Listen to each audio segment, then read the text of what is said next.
Hi everyone, it's Doc B, and I'm so excited today because we have a special guest all the way from New Zealand. So thank you so much for coming in and just talking with us. But this is Mr. Matthew Conger, and he's actually a two-time FIFA World Cup football, not soccer, we're using football here because international perspective, right, y'all? We're going international with this one. Referee, okay? So he's been to the World Cup twice, been on the pitch, and has been refereeing these games. You might have seen him out there. He's also the co-founder / director of education and development for Total Referee Ltd, as well as the director and lead facilitator of Holistic Leadership and Development Consultancy. So thank you so much for joining us today. And I'm going to start with my first question, and I ask everybody this, but can you just tell me a little bit about yourself, hometown, teams, hobbies, education, and just kind of about your journey and how you were able to get on that World Cup stage? Absolutely. And thank you very much for having me. It's a real pleasure. So I grew up here in Athens, Georgia, and home of course, the University of Georgia, and all things Athens, REM, the B-52s, which is always when I'm abroad, when I'm in New Zealand, I always talk about the fact that that's, those grounding points for me. And grew up playing soccer started playing when I was about 8 years old, and then played through until the Olympic development program level as a goalkeeper, and always had dreams of playing to the highest level of the game. And then when I was 15, started refereeing as well, which we'll touch on, of course, as we move through. But it was. For the last 20 years, I've lived in Palmerston North, New Zealand, which is where all my family is. So I've got my wife and 4 kids are there, and they are in various stages of either finishing university, starting or middle of university, and also in high school, finishing that off. So but then the world has kind of been the space where I've done the most things in terms of I've been able to referee on every continent around the world, which has been great, apart from Africa and Antarctica. My kids tell me that, so that's really enjoyable. Otherwise, it's great to be here. Very, very cool. I mean, who can actually say that they've gone all around the world and refed and all that? So I'm really excited to ask you a million questions. So just so you know. Okay, so you grew up here in Georgia playing soccer, and you started refereeing at the age of 15. Can you just tell us about that experience and kind of what inspired you to become a ref? I played soccer growing up, and I did not want to be a ref. Like, I just saw how refs were treated from the parents and from the players, and I had a teammate that was a ref, and I was like, I'm afraid to ref, right?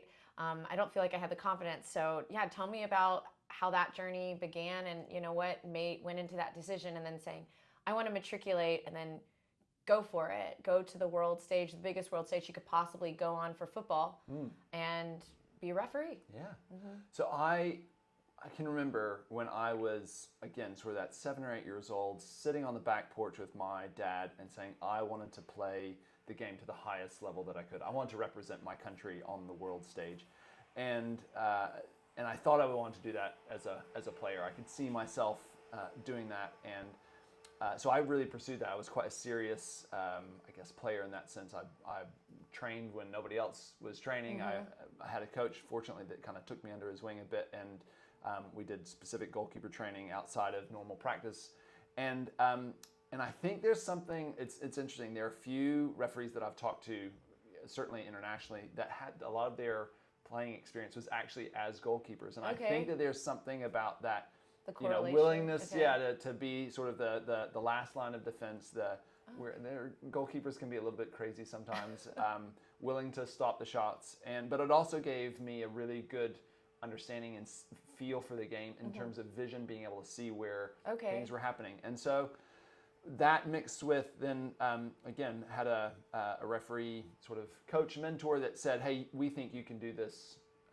We'd like you to give it a shot. Plus, it was a good little money spinner. Yeah. And especially now, like, the rates that referees are getting paid here in the U.S. is actually pretty good for youth games. So, it was definitely an opportunity in that regard. And then, still had that drive to continue to play, but sort of got burned out a little bit at the sort of older teenagehood, and then recognized that actually that was going to be the limit for me in terms of my playing, but that there was the potential still on the refereeing side, and especially once I was able to do some traveling and say, I let the local association actually in Denmark know, and they said, oh yeah, we definitely want you to go and referee, and so was refereeing there, and then I realized, oh, this can be a doorway for me if if I'm traveling, if I say, hey, I can referee, then there's an opportunity, and that's kind of where then when I moved to New Zealand, that really kicked off in that regard.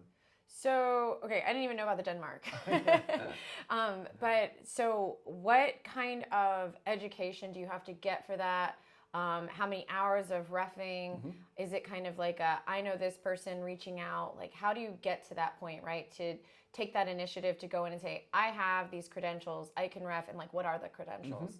So the first step, certainly in the U.S., is going through the refereeing certification process with U.S. Soccer, with your state association. So Georgia Soccer run refereeing certification. So I think it's grassroots, regionals, and then nationals. But you start as a grassroots referee. So it's a online course to start with, and then there's a 1 day, I think it's roughly kind of a whole afternoon of practical application. So that's changing. It's all in the process of developing at the moment, because when I did it, it was all done in over a weekend. So we did the laws of the game testing and practical stuff all together. In fact, the sort of long-time referee coach that took us through, he's just recently passed away, which was sad.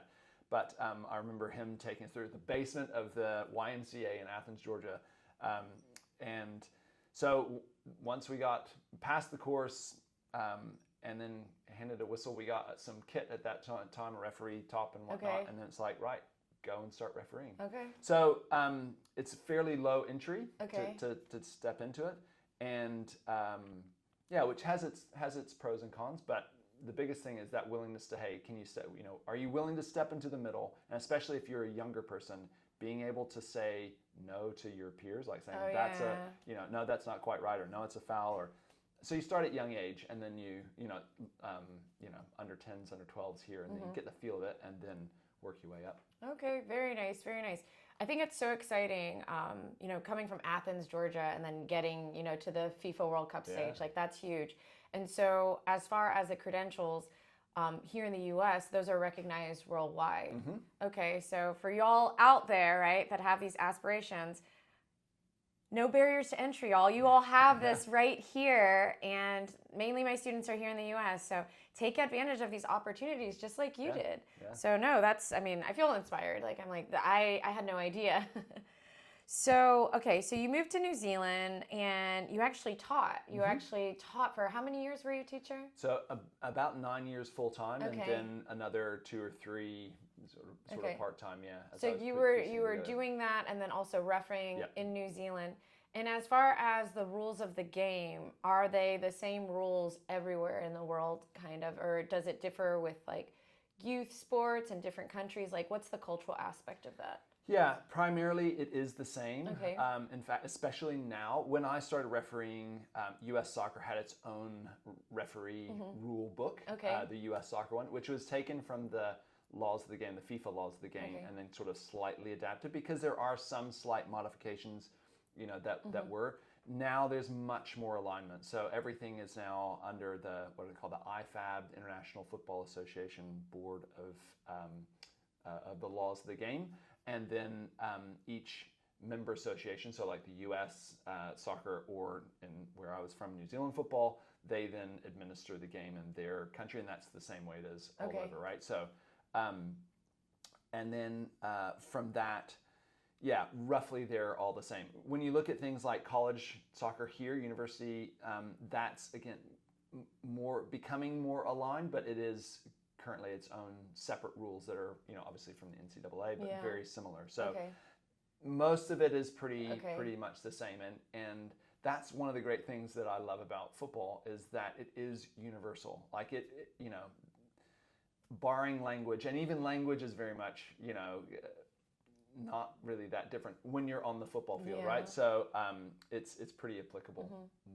Yeah, and I love that. I love that diplomacy of sport. That's what inspires me to be a sport management professor, is the fact that it doesn't matter what language you speak or where you're from or what's going on. You have this ball right here, and we know what the goal is, right? And that teamwork, that camaraderie, that fair play, right? Yeah, That fair play yeah. and that competition, and it really brings out passion, and it just brings out so much of that. And my life is great because of football, not soccer, football. And it gave me a lot of opportunities and a lot of great friendships. So I feel really thankful for that. Okay, so you started to pursue refereeing full-time in 2018. And how did you come to that decision in 2018? Did an opportunity arise, or you said, I'm going to focus on this solely? Yeah, so again, I always wanted to be refereeing at the highest, or involved in the game at the highest level as full-time as I could. And I guess sort of tying back into the previous question, I was juggling a full-time teaching career, plus a young family, and then plus all the training and time abroad, either refereeing on the weekends or having to go away to tournaments to referee internationally, because so in New Zealand it's primarily, well, we're in the Oceania Football Confederation, so anything that was, again, as you progress from a national to an international referee, generally you're doing some of those age group tournaments within your confederation. So for us, it was, my first international tournament was in Tahiti for an under 20. It was an under 20 qualifying tournament for the under 20 World Cup.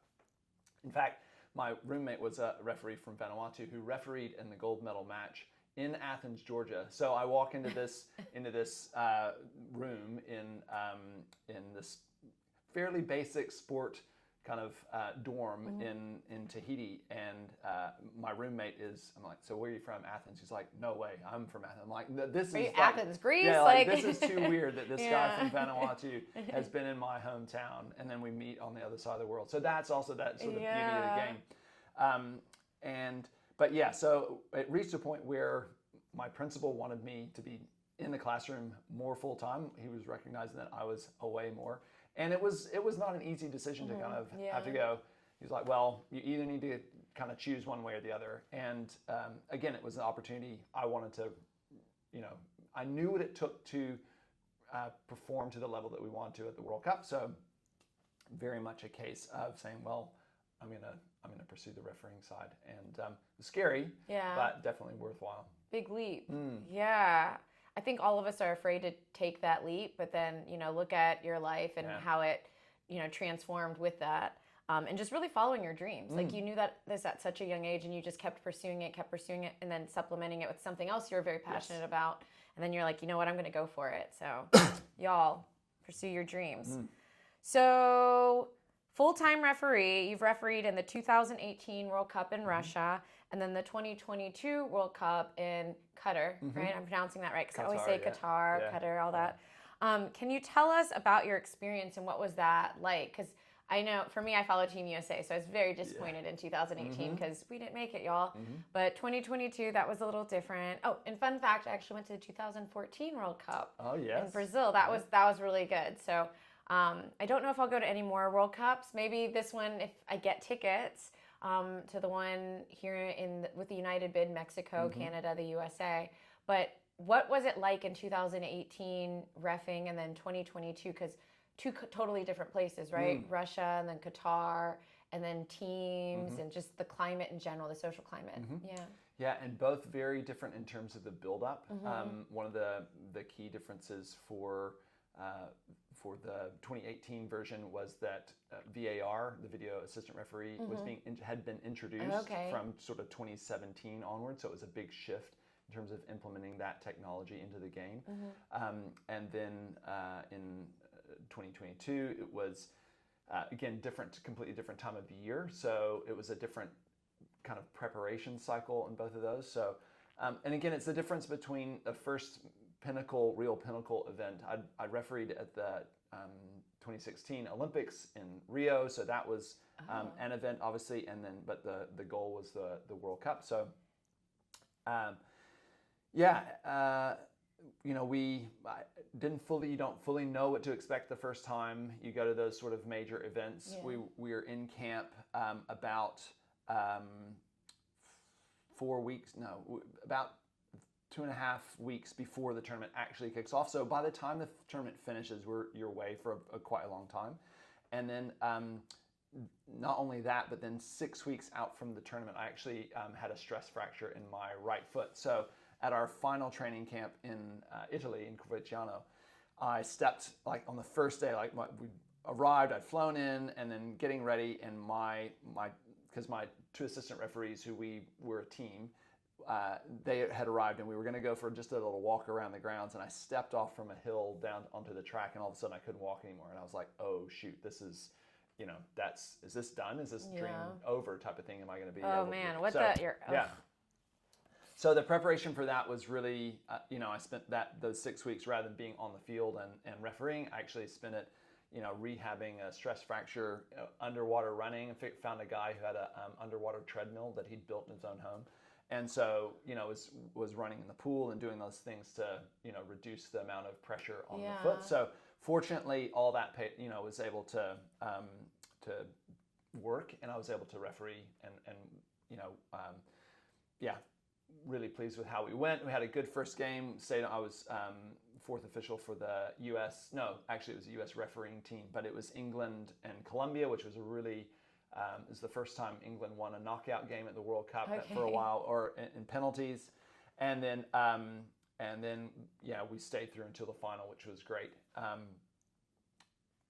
Different feel in terms of Russia, summer, and although it felt like winter at times because it was raining when we first got there. But then in Qatar, obviously, there's the build-up post-COVID. It was in the winter, so we had a couple more months of time, and at that point, it was very much around trying to find games. I had actually moved back to the U.S. In 21 in order to have as much exposure to professional games as I could. So I refereed on the USL Championship and also on the MLS in preparation for that, as well as doing other international games in order to prepare. So very different kind of build up in that regard.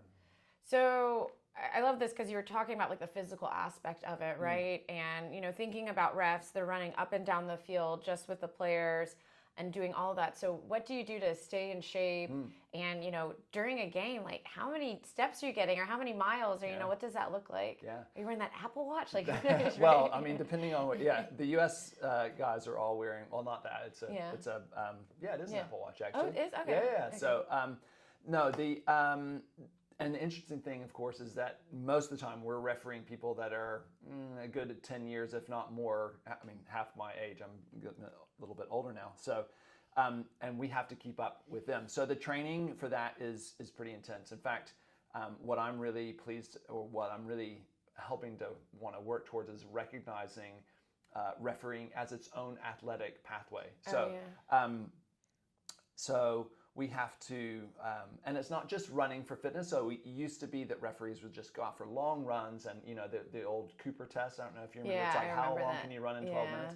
But now, of course, the game is very dynamic. It's very much about short, sharp movements, but then also around the penalty area, because that's where the most decisions are being made. But at the same time, then you've got players like Mbappe, who you put it long, and all of a sudden, you've got to be at the other end of the penalty, other end of the field. So how do I run as fast as I can to get there, and then make a decision, right, all along the way. So, so it's that mixture of high intensity training, speed and agility, strength work is really important, and putting that all together. So training very much like a player. So when I was fully active, I was training 5 times a week or more, sometimes 2 a days if I was in the gym in the morning and then on the field.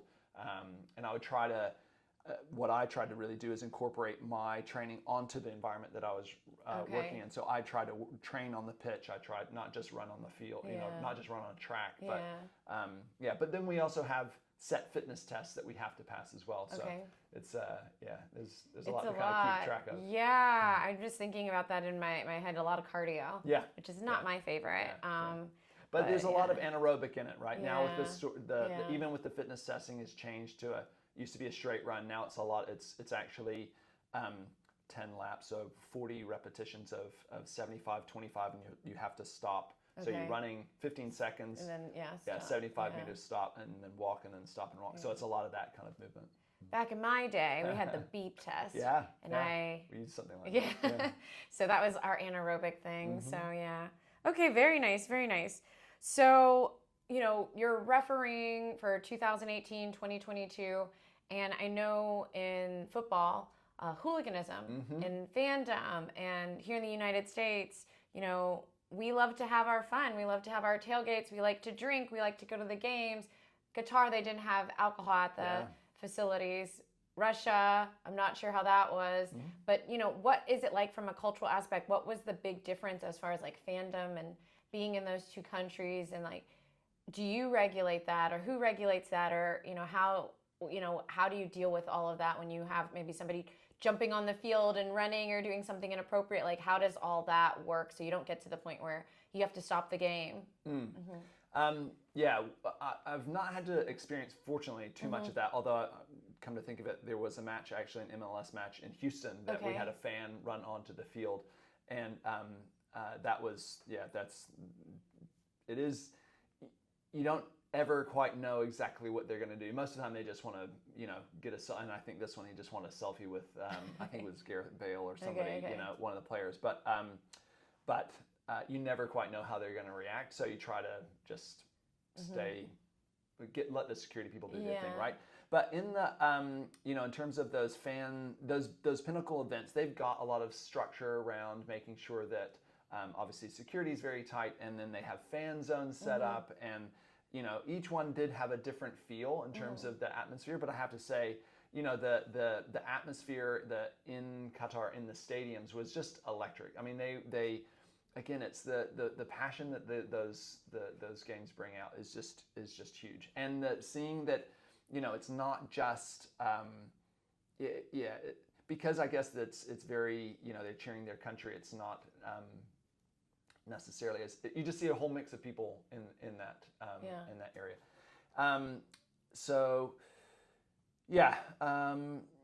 Fans, the pressure that can be on referees can be quite huge, obviously, and depending on the culture of the thing. Probably internationally, it's a case, but really it's probably at that club level, at that professional level, that you really see a lot more of that real targeted kind of, not abuse, but I mean, that said, my son, when he would watch me at a game, he would be the one that would start the chant of the referee's a wanker. I don't know if I can say that, but it is what it is. Yeah, we're all adults here. That's right. So you just have a bit of a laugh with that. And that's so funny.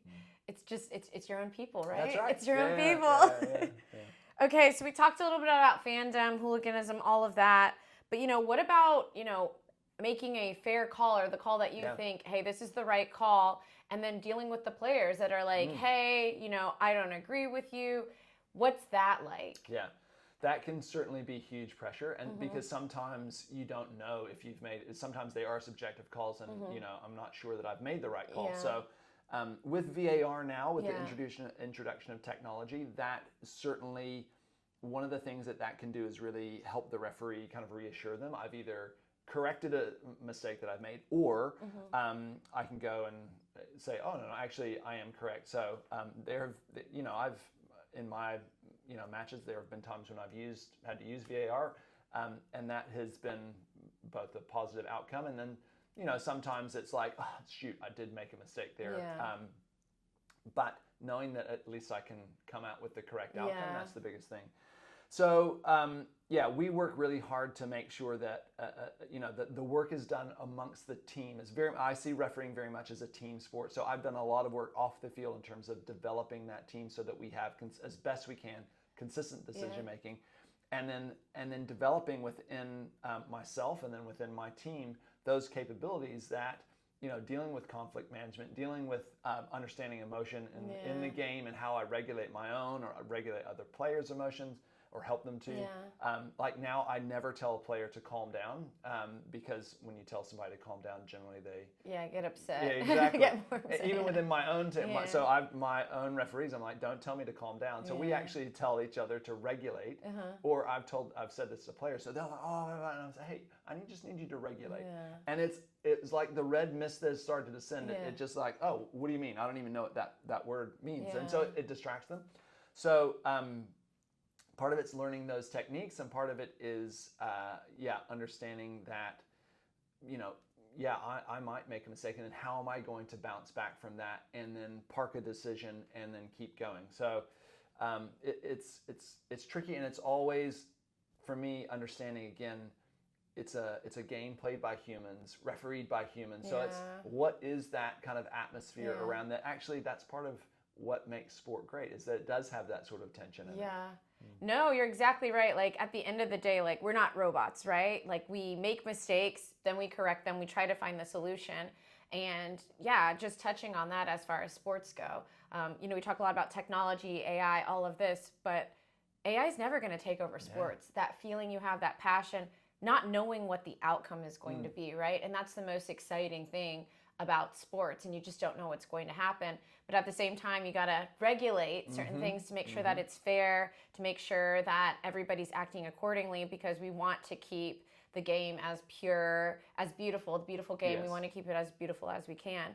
So with that being said, prior to, jumping on camera and all that, we talked a little bit about just understanding refereeing from more of a academic standpoint, right? Like, what does it mean to be a referee? What are the personality traits?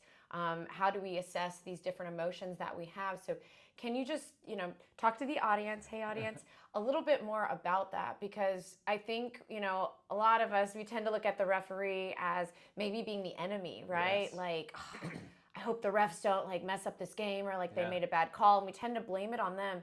But at the same time, they keep the peace so that we can continue the game going. So if you could just tell us kind of a little bit about that mental, emotional, that intellectual piece about reffing, that'd be great. Yeah.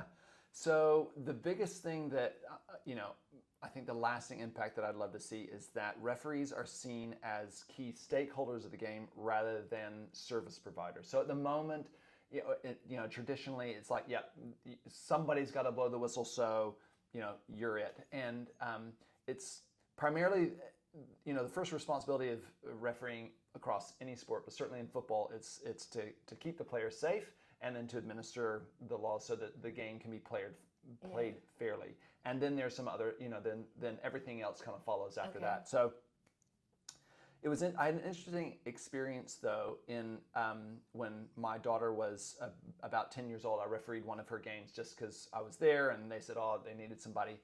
And I didn't have a whistle. I just went along, and I know enough to kind of help things. And the girls played, and then they had a game the next time. And rather than blowing the whistle necessarily to say, oh no, that's wrong, I would just hey, stop. Okay, either if it was something that could be done again, like a throw in, or something that wasn't a foul. They were under 10s, but. The next person that refereed was very much sort of, they blew the whistle, they had and I asked my daughter afterwards, I said, so what was your experience like? And I said, I know you're your dad, but try and parse this out. And she said, well, actually the biggest difference was I didn't feel afraid that I was going to make a mistake because there wasn't a whistle or whatever, and actually you were told us what we did well. Whereas this other referee, who was doing a great job and did their, he made it safe and made sure that it was fair, but it made it feel like it was more like, oh, if I do something wrong, I'm going to have a foul blown against me. And there's a really interesting view of developing sport ethics through this lens of saying, not of having the referee recognize what you're doing wrong, but actually teaching through a scaffolded scale what you're doing right ethically, so that you're embedding sport ethic and positive behavior into the game, right, at a young level. And what they're, in fact, there's some really nice research to show that implementing that actually changes the player behavior and also changes the spectator behavior. So you don't have that same critical view of the referee. All of a sudden they're seen as being part of enabling the game. And so I really see refereeing for myself as a really creative process. Again, I want to make sure that I'm enabling a space where players can play the game as skillfully and as beautifully as possible. Yes, I need to understand tactic. I need to understand where the ball might go, because actually it's going to save me some running. And put me in the right position to make the right decision.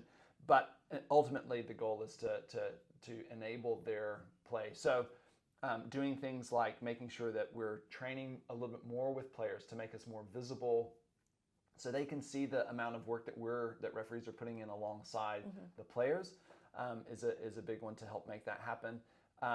And so having that temperament and the mentality of saying, you've got to be willing to say, yes, I'm willing to make a decision on this. You can't be waffly, but at the same time willing to say, I want to. Nobody loves a referee. Nobody wants a referee that's going to blow the whistle all the time, because the game's going to stop. Nobody's going to like that. At the same time, you don't want the referee to just stand there and do nothing, and the players start kicking each other. No one's safe. No one's fun. So it's striking that balance of, can I see that my part in this is to make sure that everyone can play really well? And yes, we want the rules to be adhered to, but there is a reason that certainly within the laws of the game, there is enough of in the decision of the referee, in the opinion of the referee, is this a foul or not? So being able to take that nuance and work in that, and not just apply straight up, this is it all the time. We have to do that sometimes, but having that flexibility, I really look at it as having that growth mindset, in that process. No, I mean, that's huge. I'm just thinking back on my experiences, right? You don't want that whistle going off all the time. And just looking at youth sport, right?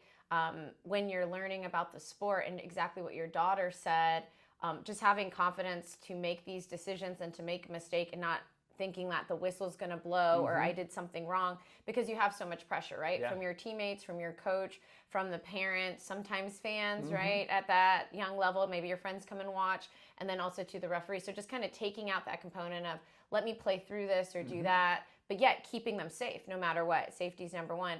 Yeah, that says a lot. And I just think at youth sport, and you've reffed all over the world and at some of the biggest matches, and just looking at sports like in Norway, how they do their sport, youth sport, and really letting the younger generation develop, right? Not having that pay for play model. And now I'm like, I wonder how they ref in Norway, right? So to me, I look a lot at sports structures and sport all over the world, but looking at that ref structure all over the world, like how is it different culturally? So are you able to speak just a little bit on that, like the reffing around the world? Maybe some people let things slide a little bit more, or maybe here they're a little bit more strict, so all you hear is the whistle. Like, how does that look? It is definitely it is different, the feel of refereeing in different places, certainly within football. Some are much more to the letter, and they're like, find all the little thing, and then it's like, no, that's it. Some are, wow, it's like, whoa, are we playing kung fu? Are we, is it kung fu or is it football? We're not sure. They're the ball's up there and their foot is twice as high. So it's definitely different. I think at the moment, again, speaking of that structure in the organization, the refereeing structures have been the last to change. So we've seen development of, now there's really, much more, I guess, holistic development, player development. Certainly if we look at football primarily, they're looking at that player development over time and building that really as kind of almost more like an educational sort of model through it, right? Same with coaching, that's coming through as a clear pathway moving through. Refereeing is still fairly conservative, I guess, in terms of that development. They haven't really seen that as its own, that pathway. So there's definitely still some work to be done in that regard, in terms of seeing, hey, how are we enabling the game at a junior level,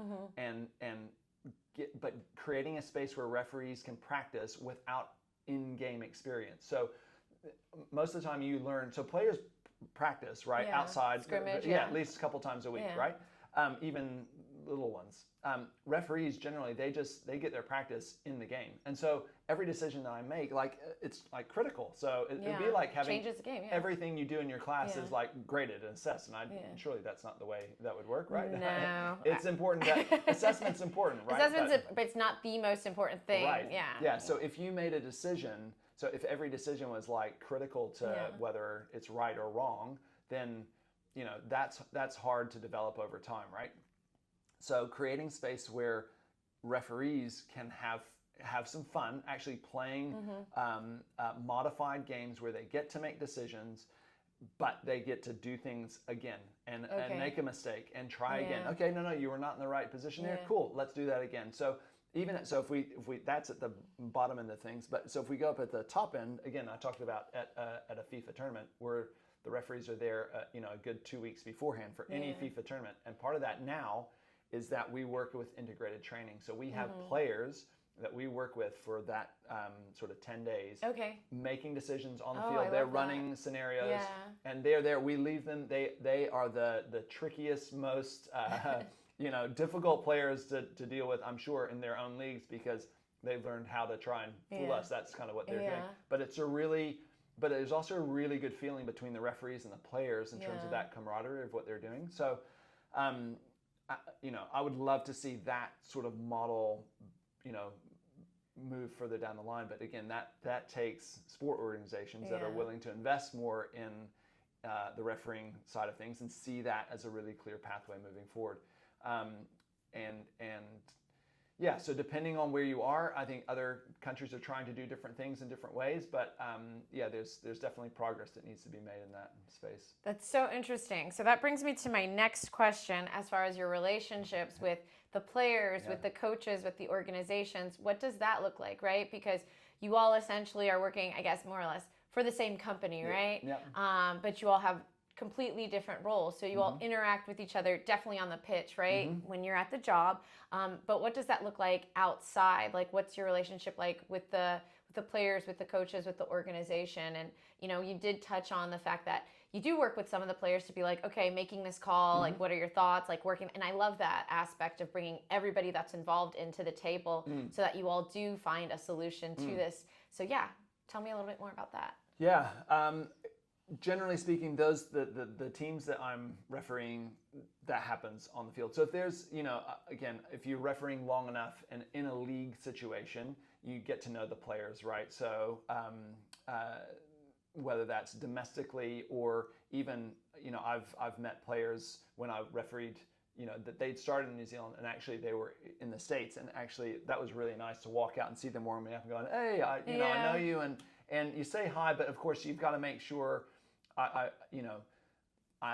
neutral. So yes, I want to be friendly, I want to be approachable, but I can't be seen as going, hey, you're my mate. So if it comes 50-50 decision, oh, you've gone to them, oh, it's because you know them. We don't want this. There's some funny stories of one coach actually recently, the recent World Cup qualifying was, I'd just gone and said hello to one coach, and then later in the game, it's like, oh, you're friends with them and all. I'm like, come on, man, we're just, you said hi, pleasantry. Exactly. Yeah. So we don't hang out. Generally speaking, we don't hang out with players outside in a social setting. It's just too fraught, and especially again with social media, it's all somebody needs to do is take a picture, and all of a sudden you're colluding, and this is that's no good. But understanding that, and again, this was something that I had to develop in myself as a referee, understanding how to build rapport with players on the field, and then because if you can do that, then they can sort of do some of that job for you in terms of managing the game and that. But if you're too friendly with the player, if you're too chummy with coaches, then again, it just starts to blur those lines in terms of I have to make a decision that's going to be against you, and when I do that, I want to make sure that I'm above reproach in that regard. So, we're there for the game. We want to see the game really flow well. There's nothing better than to, come off a match and both teams are like, hey, well done. You both put in a good job. And it's similar to the players. They've scored, I refereed a game on Sunday and like some amazing goals being scored. So we definitely want to see that happen. But never too much. For me, it's just not too much off the field to play, for sure. I have friends that are coaches and they say the same thing. Yeah. They're like, we have a great relationship, you know, all of that, but you know, you have to, that line, like, I'm the coach, you're the player, and they'll be around the same age, right? Like you see these NBA teams and then even with like college right now, you see players that are making more money than their coaches. So it's like that power dynamic and looking at that and the decision making. So yeah, thank you so much for speaking to that. And then on another note, right now with sports, we are seeing Prize Picks, we are seeing DraftKings, we're seeing people place bets on these games and stuff. What's that like for you being a ref? Because that's huge, right? Like looking at you to make sure, hey, you're acting ethically, you're calling the games, right? Like all of that, and you're not influenced or, you know, it can be influenced by any of kind of these outside things. Like how do they give you your schedules? What do they tell you about these things? Because I feel like, you know, sports gambling's always been out there to a certain degree, but right now it's being advertised in the stadiums, you know, you see sponsorships, all that. Yeah. If you ever want to understand, like, not to bet on sport, listen to Michael Lewis's Against the Rules podcast. He's got I think it's 4th season. It's all about sport betting. It's so good. So it makes me go, I would never bet on sport. Anyway, but I don't bet on sport. I don't gamble, partially just because I don't want to just give somebody my money. But I certainly don't bet on sport. And you know, at the highest levels of the game, you know, there's very strong work around integrity, making sure that we understand there's a FIFA have an integrity hotline that we have, and we can dial if we get approached in any way. Fortunately, I've not experienced that. There's been one or two sort of like, hold on, are you trying to say something here? And then quickly distancing myself from that. Because it's very uncomfortable to kind of be in a position where you feel like somebody's trying to influence you in terms of making a decision during a game. But you know, it is real. It does happen. Unfortunately, people do get sucked into you know colluding and whatnot. Generally speaking, it's a poor outcome for them always in terms of that betting space. Yeah. But it's interesting because, you know, you can see a bit of, I guess, a paradox with it because of the increased, you know, around sport betting, that money, there is a certain amount of money that goes into the games, right? And so there is, you know, it provides some financing into sport. So in terms of advertising and all that, and now referees are certainly the last ones to get any sort of funding, sadly. Hopefully we can change that, especially with really good sport management. Advocate for that. That's right. Because if you pay referees well, and if you have a really good system of development and support for them, then why would I want to jeopardize my career by accepting something if I'm not well compensated already in the work that I'm doing? So, and there's definitely work that can be done there. Again, fortunately, I've not seen it. There's been a couple times where, and it's as simple as things like a restart of play, right? So we've seen games where, and we've had different lecturers come in and they talk to us about the, you know, signs, the cues of it. But it's hard on the field of play to watch it, right? So on a kickoff, the ball goes back, and then all of a sudden somebody sort of kicked it directly out of play. Now, sometimes that can be because it's, you know, they wanted to hit the guy that was running, but it could be that they actually, somebody is trying to influence and say, well, there's a, you know, the first restart is a throw-in, per se. Unfortunately, I mean, even in fact, in the Australian Men's A-League recently, I think within the last 2 years, they had some issues with players that were influencing outcomes. Fortunately, the referees were, I think, cleared from that. They weren't involved in. I know a couple of the referees, and they were not involved in that. So it's definitely something that we have to be aware of. And then again, as that trickles down into the lower levels of the game, we've got to be aware of that as referees as well. And you know, a lot of it's staying off your phone beforehand. So I refereed on the Chinese Super League for a couple years, and we weren't appointed to those games until the morning of the match. So we would fly, like we were international, so I would fly in, but officially that appointment wouldn't happen until that match day morning, so that they could try to make sure that people weren't influenced as much as possible. You know, you have things like rosters not being posted until the last minute, so that can't be, you know, going out to the media or going out to sport bettors. It's one of those things where if you listen to, they say that we're always going to be a step behind, right? There's always going to be people that are trying to do things. The biggest thing, in my perspective, would be just don't put yourself in a position where you could either be manipulated in some way or, you know, like, again, I don't bet on anything. Yeah. So if I don't bet on anything, then I can't be accused of colluding with anything. So, yeah. No, that's a great way to be. I grew up in Kentucky, so I bet on the ponies. There you go. Won $7 one time. That's my claim to fame. But no, thank you so much for giving that insight and just, you know, the idea of scheduling, right? Just so you don't kind of have that added, hey, they knew who they were going to be, they knew the match that they were going to be reffing in the teams. They were able to talk to the players. I saw them out at the same restaurant. You know, they were talking to each other, something along the lines of that. So it's interesting to see how we evolve as far as like the match day schedules, who's going to be, you know, playing the roster, and then also to who's going to be reffing that game. So we've kind of gone all around the world with reffing, and I really want you to tell us what your biggest career highlight has been thus far. Like that moment that you're like, I made it. Like, this is exactly where I want to be, or like, you're like, I made this great call. Like, you know, what was it? What was kind of like the pinnacle for you? Yeah, probably the match that's easiest to kind of link back to would be I refereed Argentina and Brazil in 2019, which especially from New Zealand in that sense, no one from New Zealand, Australia, any of that area has ever refereed those two teams before. So that was really special, of course, and it was, you know, that's probably considered one of the biggest games rivalries in football. And so everybody but Neymar was playing, so it was all the big guns were there, and it was the first time that they had met each other since a pretty contentious game in the Copa America a couple years before. So it was and for myself and my referee team, it was like, hey, we're progressing really well, and we are, you know, really moving on to the world stage in terms of you know, the fact that we've gotten this appointment. Yeah. So that was very cool, but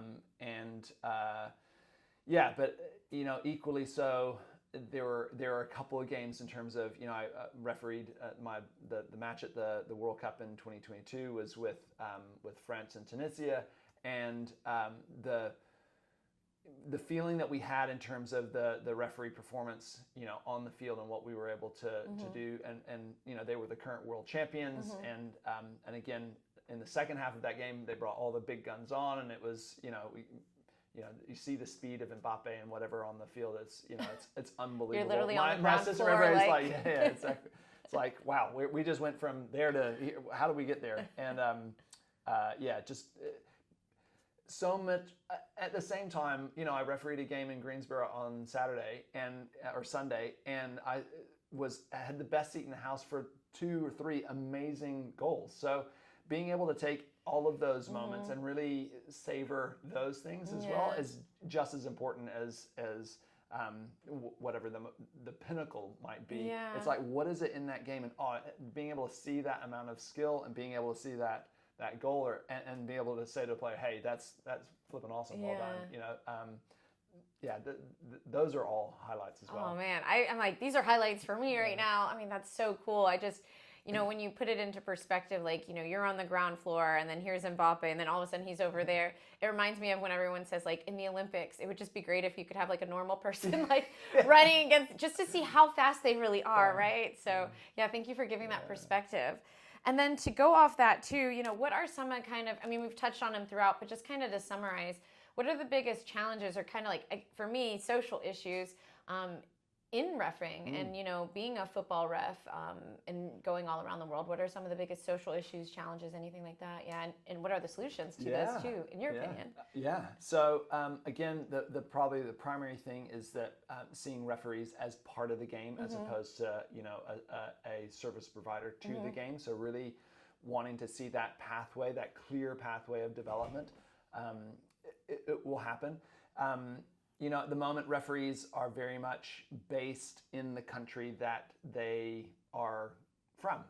And so you're kind of, to a degree, stuck refereeing that. I've been really privileged to, and I had to push the boundary a bit more than just a little bit, in order to referee in the number of places that I did, right? So that's not normal, in the sense that, players will move around. If you're good, then you move to, different players, you move to higher leagues. It's not quite the same with refereeing at the moment. So to have that ability to move around and referee in different places in different environments, I think would be a real win for the game, because especially those that are refereeing at World Cups, you never referee teams from your own country or even your own confederation. Okay. So the style of play is different. So I've got to be able to quickly adapt, because the style of play in the US is changing slightly, but has a set style. The style of play in Argentina is actually different to the style of play in Brazil. So how you develop and play in those spaces is different. Same with Europe and whatnot, of course, and Asia. So having exposure to that is really good. So as a referee, finding spaces where you can, even within your local, either state or region, being able to referee different games, try to get different teams, different. There are some leagues that are, more ethnically, one way or the other. Trying to referee in those leagues because you get the different feel, I think, is important. And then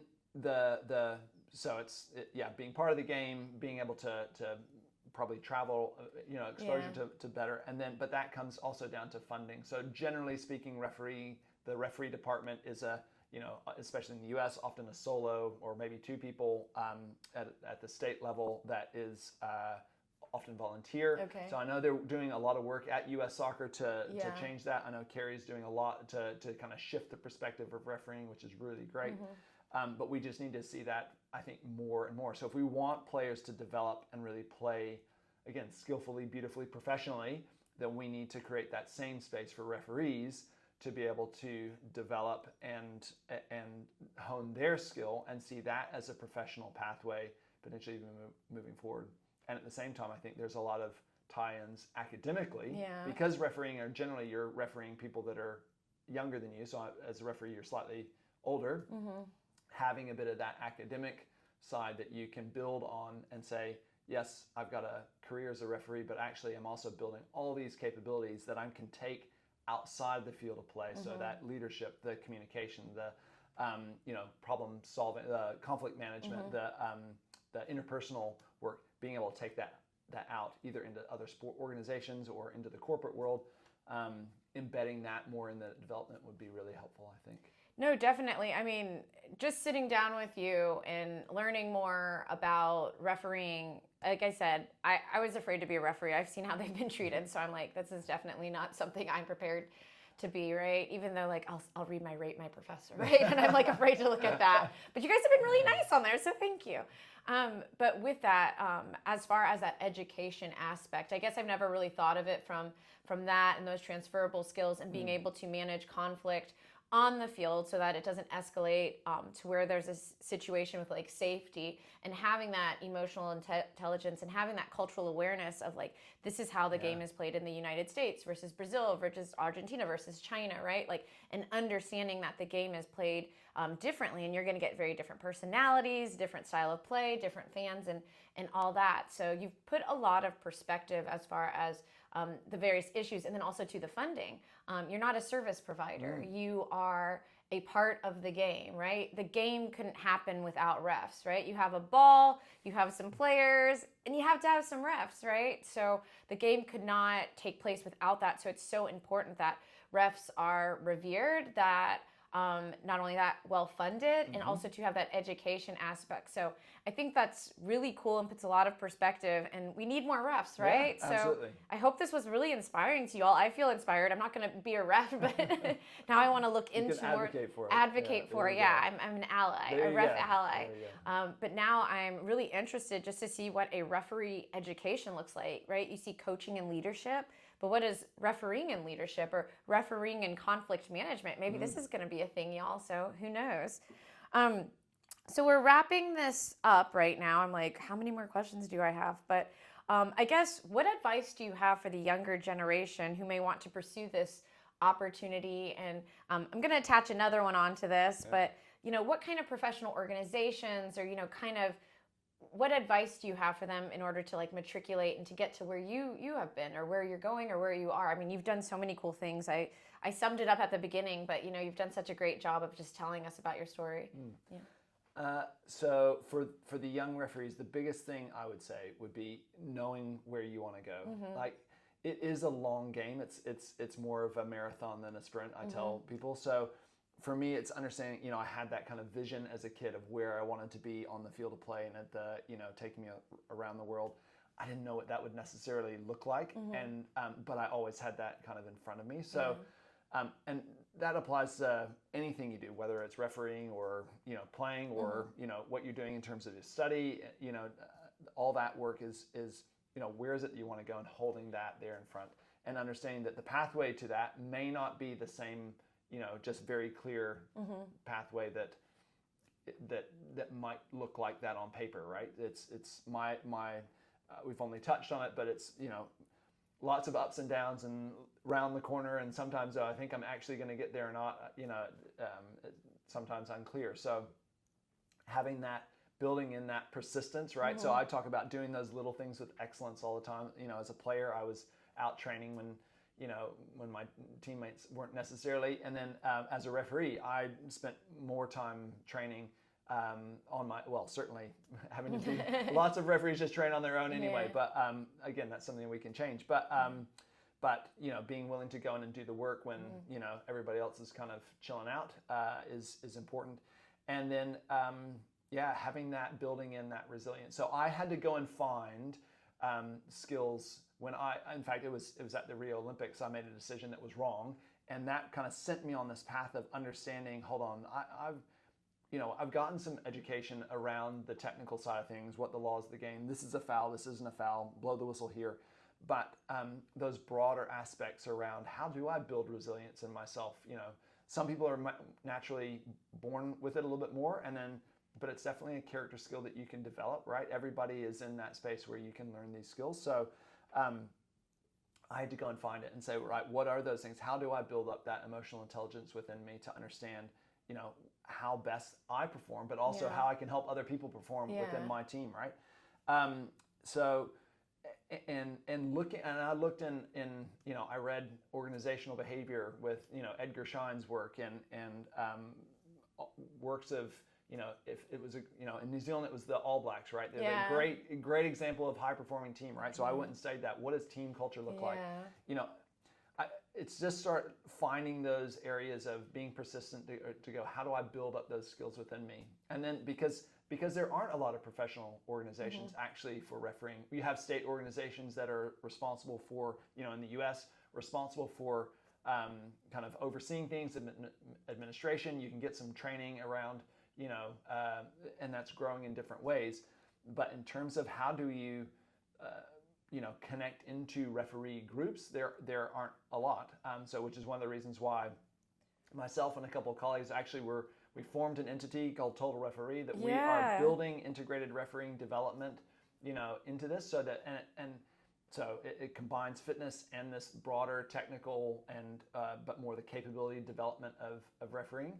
But at the same time, what we're trying to build is a community, because when you look at research to say why referees quit refereeing, which there's a global shortage, right? So the biggest reason they quit, it's not the abuse or it's not the antisocial behavior, but it's actually the lack of organizational support and the lack of feeling part of a community.